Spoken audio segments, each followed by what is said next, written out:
મસ્ત wellness and fitness coach Neville Bhatia. આજે આપણે વાત કરીશું પ્રોટીન, કાર્બોહાઈડ્રેટ અને કેલરી વિશે। ઓકે, તો સૌથી પહેલાં આપણે પ્રોટીન વિશે જાણીશું। તો પ્રોટીન એક આપણા શરીરનું બાંધકામને મજબૂત કરવા માટે જરૂરી છે। જેમ કે એક બિલ્ડિંગ બનાવવા માટે રેતી, કપચી અને સિમેન્ટ ત્રણ વસ્તુની જરૂરી છે, એવી રીતે આપણી બોડીમાં પ્રોટીન એ આપણી બાંધકામને મજબૂત કરવા માટે જરૂરી છે।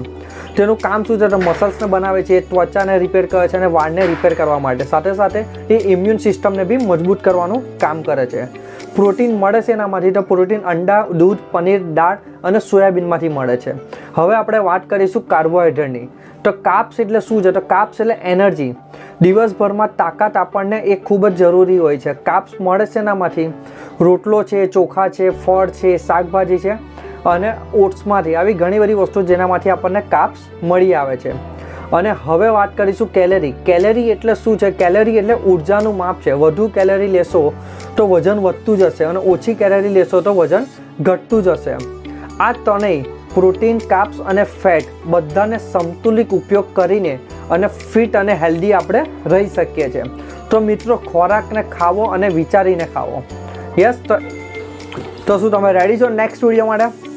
તો એના માટે કમેન્ટમાં યસ લખો, લાઇક કરો, સબસ્ક્રાઈબ કરો એન્ડ બને એટલા લોકોને શેર કરી દો જે લોકોને આ ટિપ્સની જરૂરિયાત છે। Thank you.